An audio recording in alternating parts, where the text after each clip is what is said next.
Fala, leitores da Bíblia. Hoje a gente vai ler o Salmo 65. Ações de graças pelas bênçãos das searas. A ti, ó Deus, confiança e louvor em Sião, e a ti se pagará o voto. Ó tu que escutas a oração, a ti virão todos os homens por causa de suas iniquidades. Se prevalecem as nossas transgressões, tu nolas perdoas. Bem-aventurado aquele a quem escolhes e aproximas de ti, para que assistas nos teus átrios. Ficaremos satisfeitos com a bondade de tua casa, o teu santo templo. Com tremendos feitos nos respondes em tua justiça, ó Deus, Salvador nosso, esperança de todos os confins da terra e dos mares longínquos, que por tua força consolidas os montes, cingido de poder, que aplacas o rugir dos mares, o ruído das suas ondas e o tumulto das gentes. Os que habitam nos confins da terra temem os teus sinais. Os que vêm do Oriente e do Ocidente, tu os fazes exultar de júbilo. Tu visitas a terra e a regas, tu a enriqueces copiosamente. Os ribeiros de Deus são abundantes de água. Preparas o cereal, porque para isso a dispões, regando-lhe os sulcos, aplanando-lhe as leivas. Tu a amoleces com chuviscos e lhe abençoas a produção.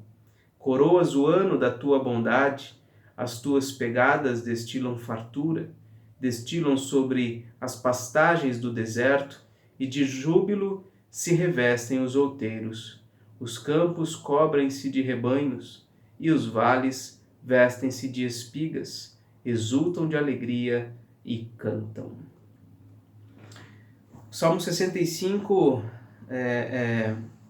eu gosto muito dele. Geralmente eu me concentro mais nos primeiros versos, mas a gente vê depois, da metade para o final, como Davi reconhece as bênçãos de Deus expressas na produção, no funcionamento das coisas na natureza. E a gente às vezes não se dá conta, mas as chuvas, o sol, a temperatura, tudo isso que contribui para o crescimento das plantas, das sementes e tudo aquilo que a gente usa para a nossa alimentação, tudo isso é controlado de acordo com a vontade de Deus. Deus realiza todas essas coisas sem nós nos darmos conta, não é mesmo? Nós estamos há poucos dias, tratando de forma muito direta ali a respeito da Previdência, no Congresso e tudo, e eu fiquei pensando, eu ouvi um comentário de que eu não acompanho assim tão detidamente a política, mas na época do presidente Michel Temer foi tentada uma reforma da Previdência, só que sem muito sucesso, por diversos fatores, E aquela reforma proposta pelo governo do Michel Temer resolveria muito pouco do problema. A reforma, o texto que foi proposto pelo atual governo Bolsonaro é muito melhor em relação àquela anterior, porque vai mais fundo em relação à economia que o nosso país precisa, segundo o comentarista que eu ouvi. Então eu fiquei pensando sobre isso, de que as pessoas no nosso país nem se dão conta, mas certamente a mão de Deus está sobre isso. Porque bem que tudo poderia ter ocorrido muito bem naquele momento do Michel Temer e ter passado uma reforma da Previdência com tranquilidade e não seria uma reforma adequada para o nosso país. Só que a mão de Deus, ao meu ver, já vem conduzindo essa história há muito tempo, desde sempre, para que nesse momento que um novo texto, um texto melhor fosse proposto e então pudesse ser aprovado. É claro que nós ainda não, pelo menos no dia de hoje que eu estou gravando, ainda não tem um desfecho dessa história, até onde eu vi, e eu estou gravando bem antes de quando esse vídeo vai ser publicado, passou apenas o primeiro turno no Congresso Nacional. Quando você estiver assistindo esse vídeo, provavelmente já vai ter outras novidades. Mas o que eu quero colocar é que em todas as coisas Deus coloca a sua mão, conduz e dirige todas as coisas. Tanto quando as coisas parecem ir muito mal, como também, obviamente, quando as coisas parecem ir muito bem. Há um texto que eu não estou me lembrando aqui agora de cabeça, mas que diz que até mesmo a bolsa é controlada por Deus. A bolsa mesmo, pensa aí na bolsa econômica aí, né, do nosso país, bolsa daquilo outro.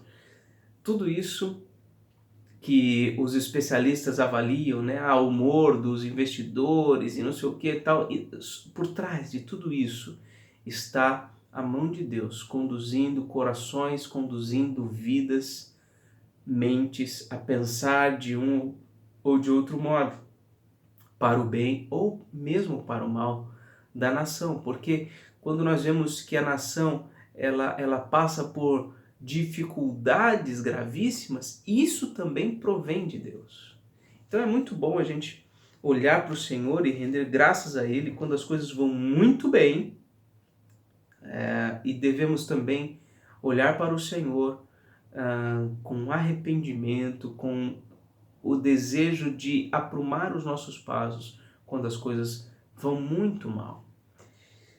Mas eu gostaria de voltar ao início do Salmo e destacar aqui alguns versículos, especialmente aqui o versículo 2, o versículo 3 e o 4, né?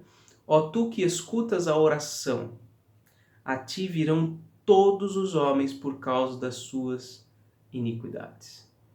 Deus recebe os homens por causa das iniquidades deles. E aí diz versículo 3, se prevalecem as nossas transgressões, tu nolas perdoas. Ou seja, Deus é aquele que recebe os pecadores e perdoa os seus pecados.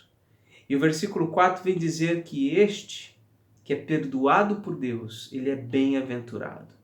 Bem-aventurado aquele a quem escolhes, ou seja, aquele a quem Deus escolhe e aproxima dele, para que assistas nos teus atos. Esse versículo 4 é muito importante, especialmente num contexto em que nós vivemos, em que as pessoas acreditam que elas podem ou não escolher Deus, como se a salvação delas e o perdão dos seus pecados dependesse unicamente das suas próprias escolhas individuais. Mas o que nós vemos aqui é que Deus é soberano na escolha das pessoas a quem Ele quer perdoar, a quem Ele quer aproximar dele e ter um relacionamento pessoal. E diante disso, nós devemos de fato nos curvar com humildade. Se por alguma razão, se nós hoje desfrutamos de comunhão com Deus, nos sentimos filhos de Deus, cremos no sacrifício de Jesus Cristo como um elemento essencial para a nossa libertação, para o perdão dos nossos pecados, então isso se dá porque Deus nos escolheu e resolveu nos aproximar dele, porque não houve nada em nós que ele viu que nos fizesse atrair o coração, os olhos de Deus, nada. Olhando para nós, ele não vê absolutamente nada senão pecado. Agora, mesmo assim, ele escolheu amar e aproximar dele muitos, muitos mesmo.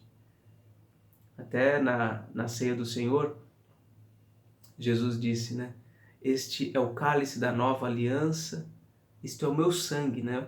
O sangue da nova aliança derramado em favor de muitos, muitos. Não todos, nem poucos, mas muitos.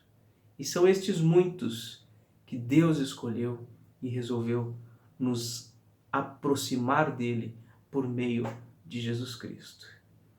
Louvado seja Deus por tamanha bênção, que é habitar na presença de Deus. E quando Ele nos atrai para si, Ele abre os nossos olhos, Ele desvenda os nossos olhos, a ponto da gente perceber essas coisas. Toda a movimentação econômica, financeira, social, até mesmo as chuvas, a produção das fazendas, tudo isso é porque Deus promove, Deus produz. Louvado seja Deus por isso. Amanhã a gente continua, se Deus quiser.